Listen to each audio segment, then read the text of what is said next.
was pointless. What in the fucking shit was the point of the last month of my life watching this storyline? It was a very good, pointless match. God. I mean, it was good, but after I saw the finish, I was like, I may as well have been watching Raw or SmackDown. The only way that's a premium main event premium is live if event. fucking Roman Reigns gets pinned or something. But no, Roman Reigns pin Riddle. Whoop-de-fucking-do. So anyway, let's start at the beginning, because there were good matches on this show. There's quite a few good matches on the show, actually. We watched WWE WrestleMania Backlash May 8th, 2022. As always, we just kill a bunch of time. There's a long-ass video package explaining the deep concept of it's a bunch of WrestleMania rematches. And then a long Cody Rhodes, Seth Rollins video, which takes like 80 minutes to say, one guy won at Mania, now they're doing a rematch. Had a very good opener. I think it was Jimmy Smith on commentary who said this is Cody's first match in 6 years. He's working off ring rust. Or the Mania match was his first match in 6 years. I never thought I'd say this. Thank goodness for Corey Graves to say, well, he was wrestling elsewhere. It's just, I don't think he was laying around on the couch. Yeah, Corey Graves did acknowledge that he had not been retired for the last 6 years, and he'd actually done some wrestling. So they actually they told a very good story, because last time, of course, Cody was a surprise opponent. This time, Seth was ready, and so he had counters planned for all of Cody's big moves. The first time, but then he was not ready for them the second time. He was resting on his laurels and too proud of himself, and he was his hubris cost him, his arrogance cost him, and he got cut off. And then it would cut both ways, because Cody hit the disaster kick the first time. Second time he tried it, he got pushed over the ropes for the heat. He makes his big comeback. It's a very scary superplex. There's this long, elaborate series of counters and near falls. Cody now he keeps teasing it and not doing it. He keeps teasing the pedigree. And the crowd really, really bad wants him to do one. And Seth does one and they don't really care. But they want to see Cody Rhodes do a pedigree, goddammit. Well, it doesn't happen. He hit one crossroads, but Seth got the ropes. Hit another one later. Didn't even make a cover. Went for a third. That turned into another long series of counters. And Seth tried a cradle, grabbing the tights, but Cody out-cheated him. He also grabbed the tights, pulled him back, got the cradle, and won. Cody Rhodes wins. It was a good match. Yeah, I thought this was a good match. I thought the WrestleMania match was a little bit better. The finish was interesting because Seth tried to use the tights, and then Cody used the tights. And so Seth now has a complaint, which means they're going to do it again. Probably going to do a third match. But, I know a lot of people, when they saw that this rematch was booked, they got their WWE brain on, and so they were sure that Cody was going to lose. And Cody absolutely should not have lost this match. God, no. And the fact of the matter is, Cody absolutely should not be losing the third match. No. So the big question is, are they going to beat Seth Rollins 3 straight times? Because they never beat main eventers 3 straight times. But I think they need to beat him a third straight time, because Cody is... Cody can challenge Roman Reigns. I think that as long as... That's SummerSlam. As long as people believe that The Rock is coming back at WrestleMania, it's going to be very hard to convince anybody that Roman Reigns is losing until then. Mm-hmm. But I think you probably could convince some people with Cody. So, obviously, Cody should not be doing any jobs until he faces Roman Reigns. So, it will be interesting to see what they do, if they do a third match, and what the finish would be, and whatever. What in the absolute fuck is Seth Rollins' gimmick? Can anyone explain this to me? He's freaking. Dude. That's the answer. God, he comes out, he's got a fucking cape, he's doing this stupid dance. He's spending thousands and thousands of dollars on suits. Has to do this annoying laugh, which actually, Sasha was the first person to do the annoying laugh, and then everyone stole her gimmick, so now they all have to do this annoying laugh. It's infuriating. But as a wrestler, he is an excellent wrestler, and they had a very good match, and this was a good opener. Bobby Lashley versus Omos. Bro, I hit my stopwatch for this one, and they fucking went 9 minutes and 50 seconds. 9 minutes and 50 seconds. That is... If you would have told me... Because here's the thing. Yeah. I was told before the show that they were going to try and get this thing done, in, I think they said 2 hours and 45 minutes. And the main event went about 7 minutes longer than planned, because they just let them get all their shit in. But they were just boom, boom, boom through this show. And so I thought, well, if there's any match that don't need to go long, it's Bobby Lashley and Omos. but they went 9 minutes and 50 seconds. And it wasn't bad, but Omos was horrible, which is a testament to Bobby Lashley that this match was actually, it was okay. It was not good. No. Omos is really good at just being there. Like, he looks intimidating, and every now and then he roars and everything like that, and he kind of looks scary. But he fucking cannot sell to save his life. Selling sucks. He's literally got one move, which is a boot. Most of his offense also sucks. The rest is just like grabbing you and holding you and everything like that. And Bobby Lashley worked his fucking ass off to get, like, I would call this slightly under acceptable. I'm probably giving this way too much credit, but I had such horribly low expectations going in. It was bad, but not horrible. It may have been Omos' best match I've ever seen. Sure. It was better than his 2 matches with AJ, or his 1 match, or whatever it was.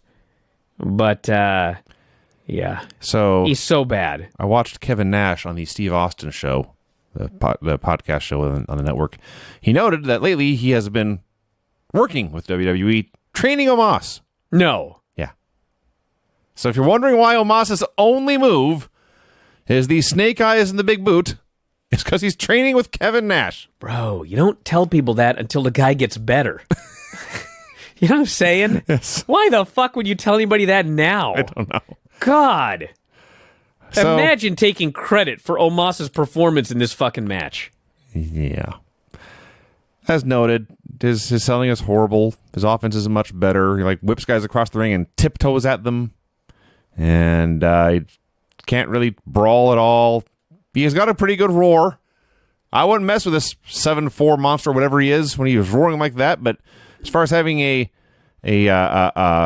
exhibition of professional wrestling, it's a thumbs down. So eventually, Lashley goes for a suplex, and the announcers are screaming that it's impossible.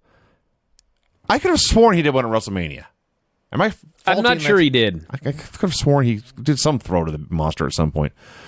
Regardless, Lashley gets whipped into the corner, and MVP hits a cane shot behind the rest back, and Omos hits a tree slam and wins.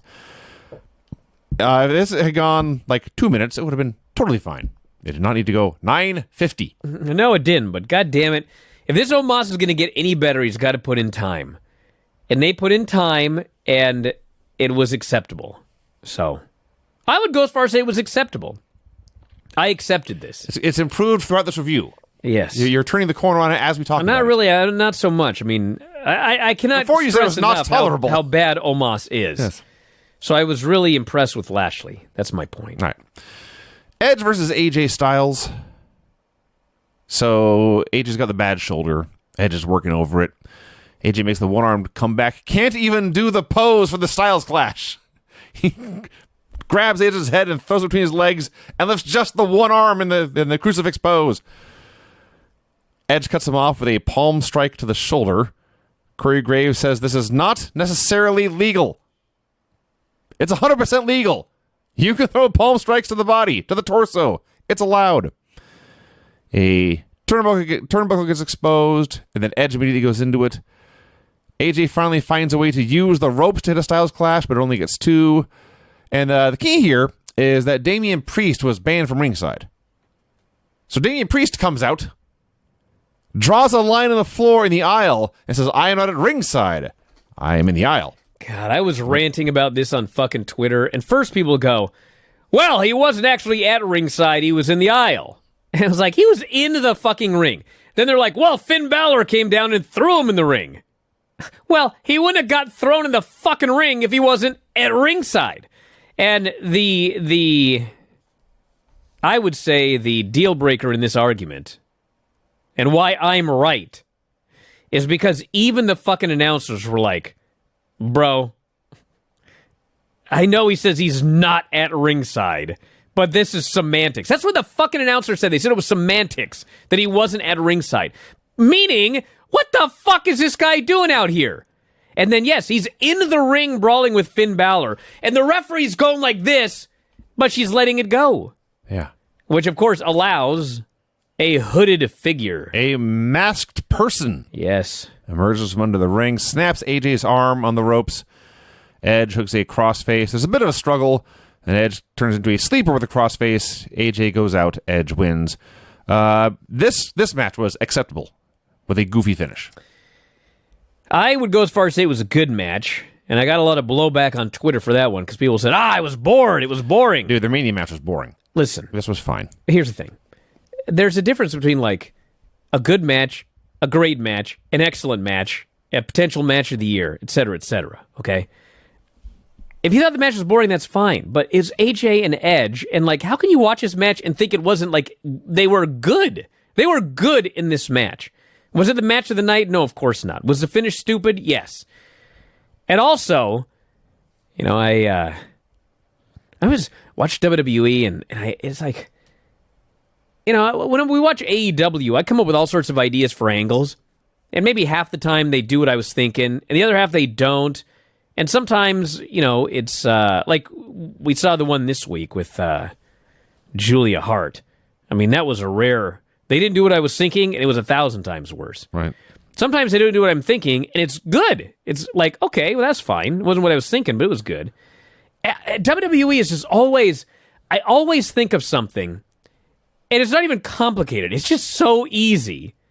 And then they just, like, do something different, and it's whatever.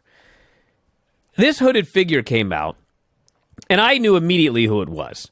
Because, you know, Rhea Ripley has turned heel, and even before she turned heel, she would do interviews in the back, and they would shine a light on her that was the same color as the light that Edge and Damian Priest were using. Ooh, so artsy. they actually foreshadowed it. Yeah. So I knew it was going to be her, but they dress this person up from head to toe. Yeah.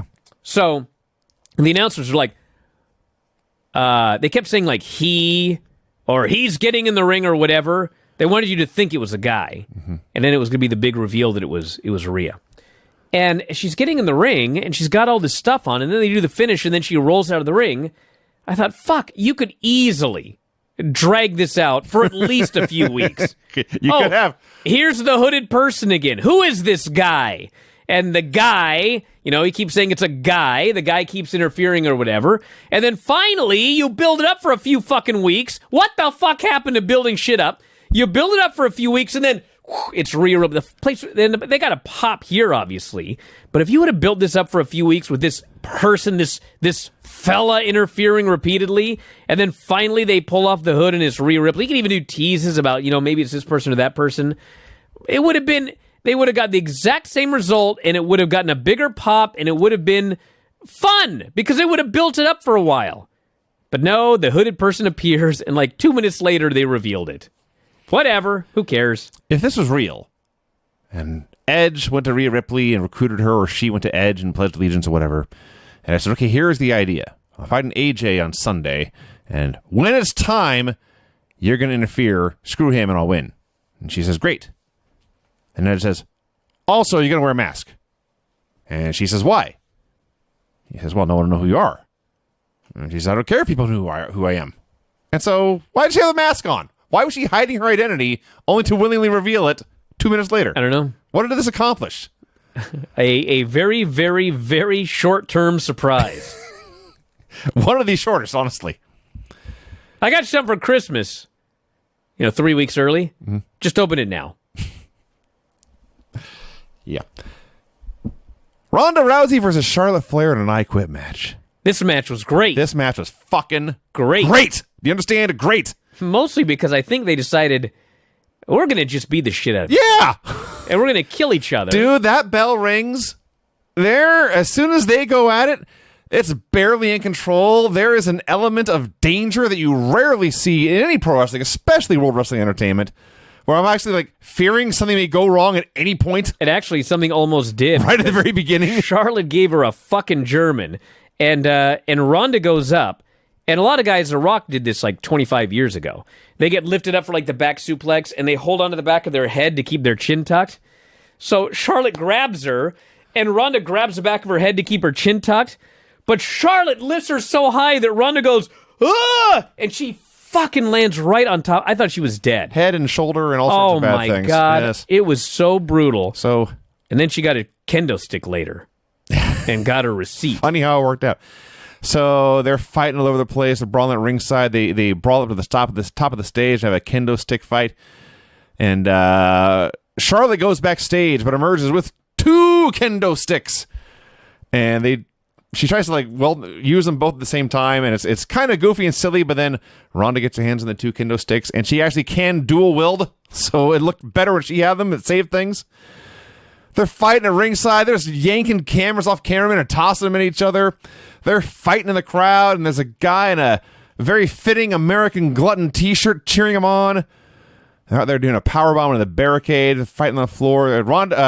Charlotte went up top, but Ronda cut her off. It's the hanging armbar on the ropes, and people were into this, right? This is a crazy freaking brawl. They were super into this. And Charlotte, especially, I'm not sure. I think it was the first time Ronda tried to win because it's an I quit match. So you need to get the ref to try to win, or you get the ref to hold the mic and say I quit. Get the person to say I quit.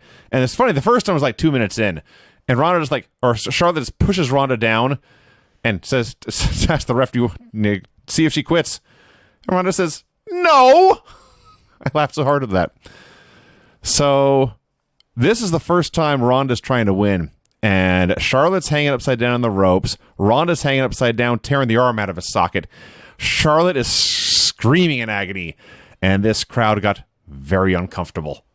This was disturbing stuff. This went from sport to horror show all of a sudden. Still wouldn't quit. They collapsed to the floor. It's just a big mess. Some chairs get thrown into the ring. Ronda tries. She hits natural selection on the chair, and Ronda still won't quit. And we talk all the time. It's a plague in wrestling these days. The overly dramatic, shocked kick-out face. This wasn't a kick-out face, but it was a near fall, and Ronda wouldn't quit. And they cut to Charlotte. Charlotte has the best look of subtle disbelief. Like she thought it was done. She hit the finish on a chair and it was going to be it. And it's over. And she's resigned to her fate. She has to do more. So she grabs the mic and she starts to scream at Ronda. This is the end. Happy Mother's Day. But as she's screaming, Ronda grabs her, yanks her arm through the chair, hooks an armbar through the chair. Well, the whole key was Happy Mother's Day. Yes, this fired up everything because Ronda left wrestling to be a mom. That's what made it so great. And Ronda is pissed off, of course, and she yanks Charlotte's arm through that chair, hooks an armbar, and Charlotte still won't quit. And Ronda says, I was hoping you would say that. And she cranks this thing. As we later find out, she broke the arm. Charlotte finally quits. This was a fight.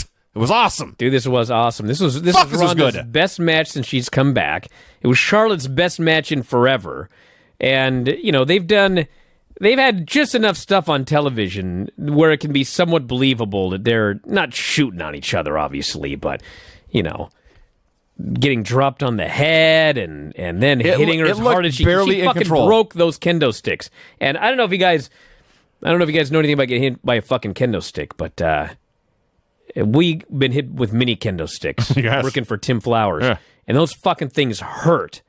And it takes a lot to break a fucking kendo stick. You got to be beaten on someone. And Ronda, she destroyed one of those kendo sticks on Charlotte. Got welts all over. Oh yeah, Charlotte got beat to hell. So anyway, Charlotte's getting married to Andrade, and their wedding is in the summer. But I heard before the show that she might be out for a while. So I think this is an injury angle. They claimed that her radius was broken. Yes. Which Vinny was just gobsmacked by, and then he found out there actually is a radius. The bone in the arm is called the radius. Yes. They're smart. I'm dumb. Yep. They claimed that her radius was broken, and so I'm pretty sure that this whole thing was a way to write Charlotte off TV for quite a while, actually.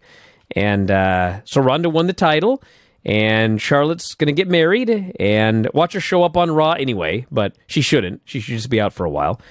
And that was that. This match, this was like the highlight of the show, by far. Yes. Happy Corbin versus Madcap Moss. This was not the highlight of the show. Was this worse than Omos? Probably wasn't worse. No. But it was more boring. This was definitely more boring than Omos. Yes. Both of these guys significantly more competent. Yeah. But bro, remember all those Drew McIntyre Madcap matches, and you were so bored because it was Madcap? But if you actually watched the match and had an open mind, they were really good matches. Okay. This was not that! Gotcha. This was just a boring, long match with a fucking comedy finish, which is ironic because it was Madcap. Well, let's talk about the setup for this, the whole storyline here. One thing first. Okay. I watched SmackDown this week, everybody.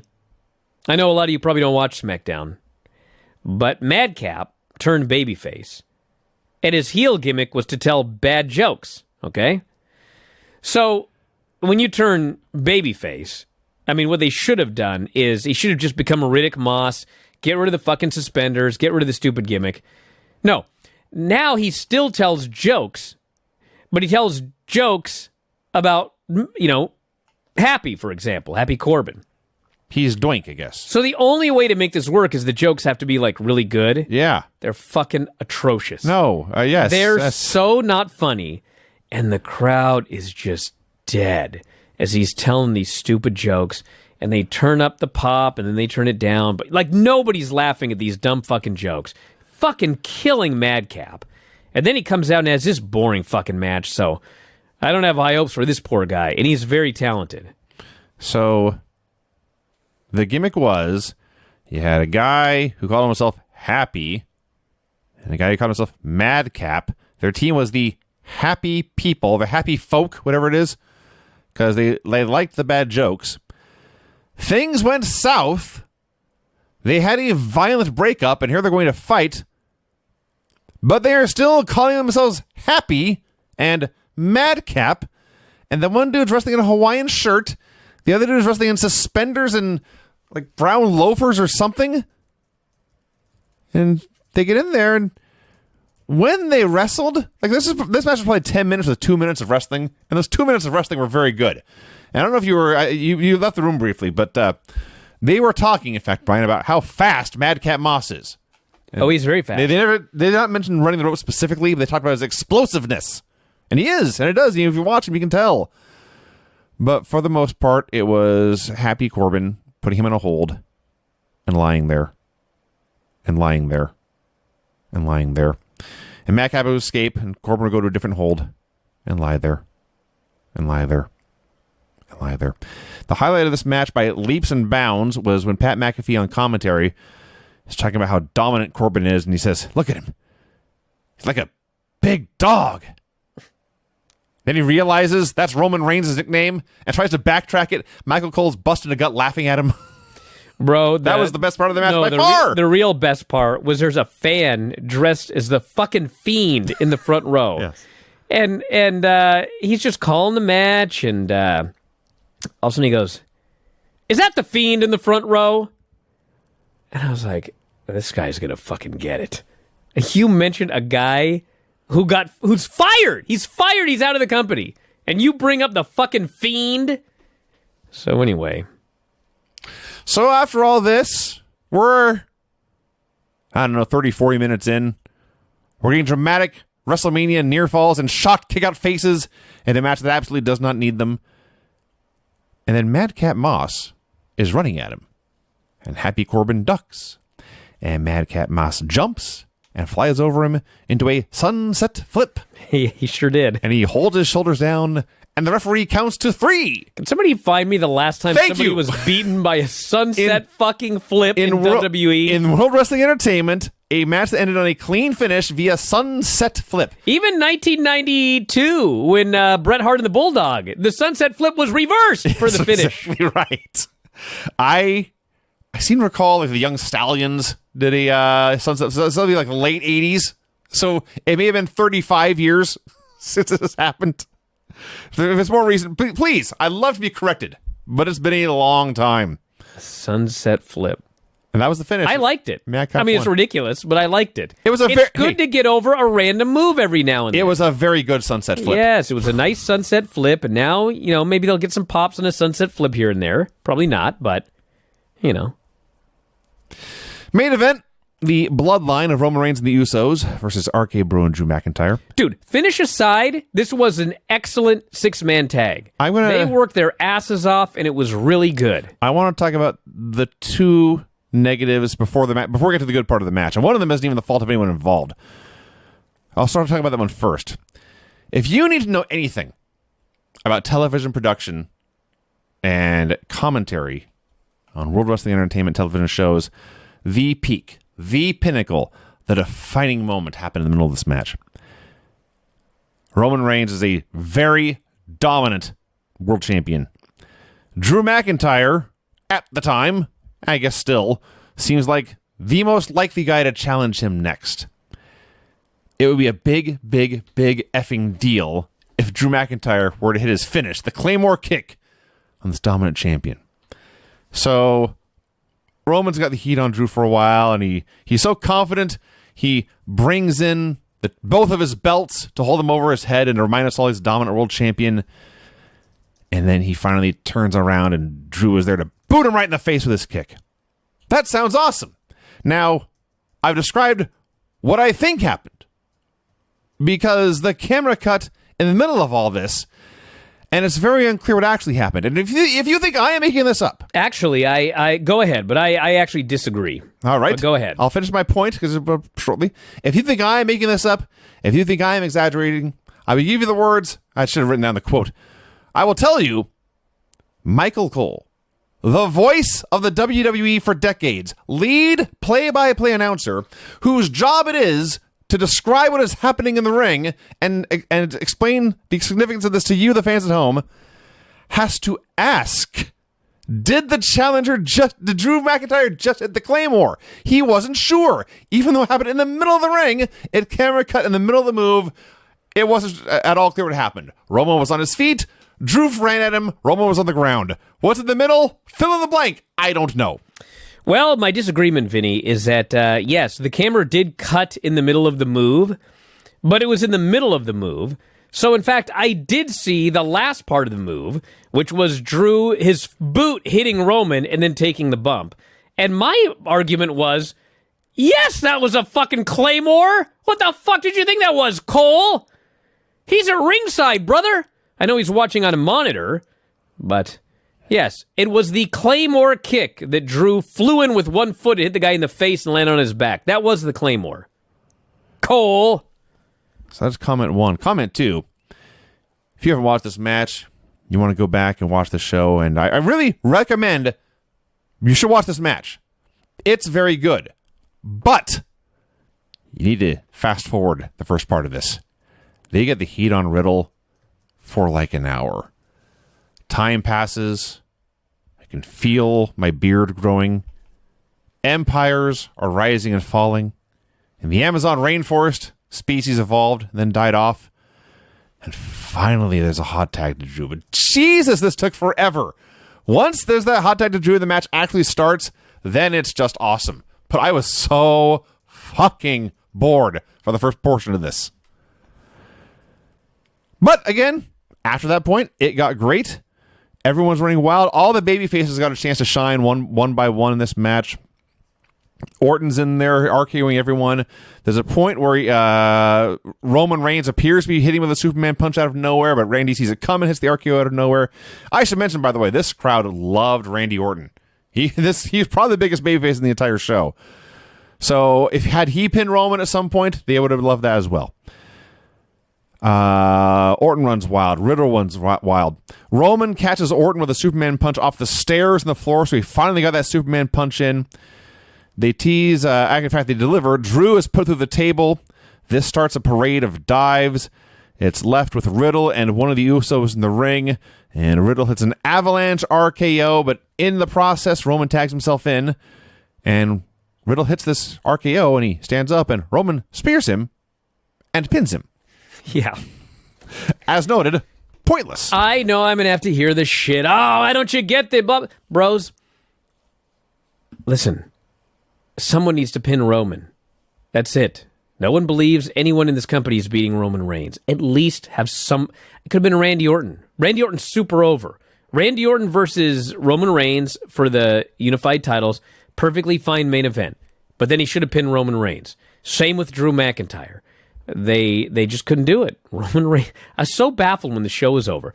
Even if this match would have taken place before Ronda and Charlotte, I probably would have been a lot less baffled. It's like, 6-man, nothing on the line. Roman wins again, whatever. But they put it on last, after the only championship match on the show with Ronda Rousey winning the women's title. So it's like, they had to do something. Nope. Just Roman hitting another fucking spear and pinning some bloke. Whoop-de-fucking-do. So anyway, that was the show. Overall, I mean, if you're a WWE fan, if you like watching WWE, good show. I mean, The booking's no worse than any other WWE show. No. And the wrestling was fine. We've covered this 3-hour show here in just over 30 minutes. There was only 6 matches. There was a ton of downtime. But yes, on the whole, the wrestling was good. I mean, honestly, if you just watch the 3 matches I really liked, which is Cody, Ronda, and the main event, you just watch those. That's not even an hour probably of in-ring action, but it's a really good hour. So yes, an easy thumbs up. This person says, do you think that Ronda was angry she wasn't the main event? Well, she won the title, so I think she's probably all right. And we also had someone here. They don't know when the last sunset flip was, but they did note, I don't think I can even win with a sunset flip in any of the WWE video games. That should be a prize. There's like goals you can achieve in these games. Win match with sunset flip. Yeah. That should be one of the achievements. So yeah, that was the show, everybody. And that's it for today. Did you watch Rampage?